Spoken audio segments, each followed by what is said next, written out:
La actividad cristera en Aguascalientes.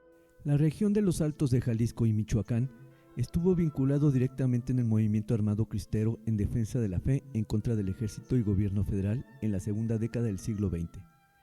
Esto llegó también a Aguascalientes, en donde los antecedentes más importantes estuvo en los sucesos de San Marcos en 1925, cuando el gobernador José María Elizalde mandó a reprimir a los católicos que defendieron el templo de San Marcos con piedras y palos, del intento de tomar por la fuerza por miembros de la cismática Iglesia Católica Apostólica Mexicana ligada a la CROM, denominados Caballeros de Guadalupe. Al ser rechazados volvieron con decenas de soldados y el saldo fue de un muerto y un par de heridos. Mencionaremos a dos personajes importantes de este periodo en la región aguascalentense. José Ruiz Esparza Vega. Nace en 1900 en Jesús María, Aguascalientes. Participó activamente en organizaciones sociales vinculadas a la Iglesia Católica, fiero defensor de la libertad de culto y de la fe católica en particular. Apoyó con el riesgo de lo que conllevaba la promoción de la defensa del templo de San Marcos, ya mencionado anteriormente. Fue detenido y llevado ante la policía injustamente. Fue trasladado junto a otros compañeros a la cárcel de la calle Colón, pero por falta de pruebas fueron liberados. En 1926 se fundó la Unión Popular de Aguascalientes como una delegación de la Liga Nacional de la Libertad Religiosa. Su cargo fue el de la de propaganda y la de culto. Dicha liga, en la Ciudad de México, decidieron crear un comité de guerra para levantarse en armas. En 1927 se popularizarían como los cristeros con su lema Dios, Patria y Libertad, y su grito de guerra ¡Viva Cristo Rey! Los primeros brotes en Aguascalientes fue Calvillo, después San José de Gracias y Jesús María. Con el pasar de los años y una vez que terminó el conflicto armado, llegaría a ser el organista de catedral y el maestro de música. Fallece el 24 de noviembre de 1982. José Velasco Delgado. Nace en la comunidad de Piedras Chinas, Calvillo, el 24 de agosto de 1898. La rebelión armada en la entidad estuvo encabezada, entre otros líderes, por José Velasco, que el 1 de noviembre de 1926 se levantó en armas, tomando la cabecera municipal, que se asegura que en este movimiento participaron por lo menos 2 sacerdotes, algunas religiosas que escondían a los rebeldes, algunos hacendados, grupos de clase media y pueblo en general, que se manifestaban su dura oposición al gobierno. Su principal bastión era la región de Calvillo y la Sierra Fría. En enero de 1927 derrotó al 26º Regimiento en Calvillito. El 13 de julio del mismo año tomó la población de General Codina, Zacatecas. Sus hombres incendiaron la biblioteca, los archivos del juzgado municipal, los libros y papeles de la presidencia y los pertenecientes a la Junta de Mejoras Materiales. En octubre de 1928 tomó Jesús María y Calvillo. En su mejor momento llegó a comandar hasta 1000 hombres que controlaban Calvillo, San José de Gracia, Rincón de Romos, Jesús María, Tabasco, Zacatecas y parte de la capital del estado de Aguascalientes.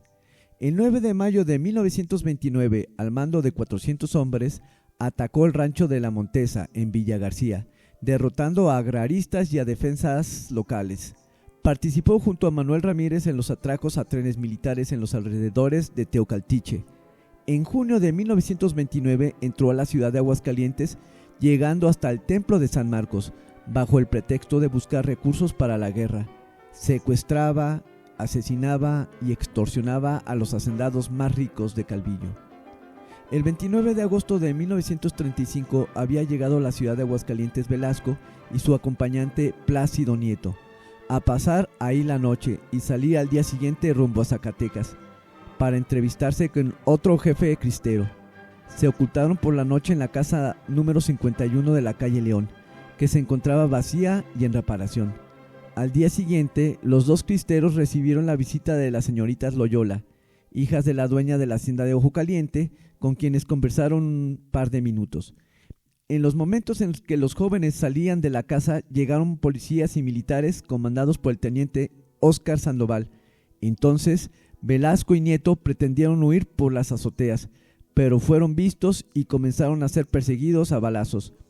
La persecución duró unas calles más hasta que ambos cristeros cayeron muertos por los impactos de la bala en los techos de una casa de la calle Mina. El cuerpo de Velasco fue exhibido en el Palacio Municipal de Aguascalientes y posteriormente sepultado por sus familiares en el Panteón de los Dolores en Calvillo. Al llegar el presidente Lázaro Cárdenas a la presidencia, el discurso y las medidas anticlericales no cambiaron. En Aguascalientes se clausura el seminario y a finales de 1935 solamente estaban autorizados para ejercer en todo el estado 6 sacerdotes. A principios de 1935 la mayoría de los templos estaban cerrados y en funciones únicamente el Encino y Guadalupe, y por si fuera poco se hicieron algunas expropiaciones. De nueva cuenta la iglesia protestó y redoblaron sus actividades clandestinas. Las ceremonias religiosas siguieron haciéndose, burlando la vigilancia de policías e inspectores. Se utilizaban túneles existentes que conectaban los templos. Los seminaristas continuaron recibiendo clases a escondidas y en algunos lugares la gente se armó para protestar por el cierre de su templo. Los católicos organizados tuvieron una importante participación en estos hechos, sobre todo a través de la Acción Católica Mexicana, que protegían a sacerdotes perseguidos, conseguían casas para celebrar ceremonias religiosas, fundaron escuelas católicas en la clandestinidad, catequizaban a jóvenes y niños e impulsaban a grupos de obreros con la intención de competir contra el sindicalismo oficial. Para resistir al gobierno en 1937, muchos habitantes del estado se incorporaron al sinarquismo. La resistencia de los católicos y la tolerancia de los gobiernos de Aguascalientes permitieron que las medidas anticlericales no se ejecutaran literalmente y hubo una mediana convivencia. En 1938, la misma política del gobierno federal favoreció esta tendencia hacia la modernización y depusieron las armas.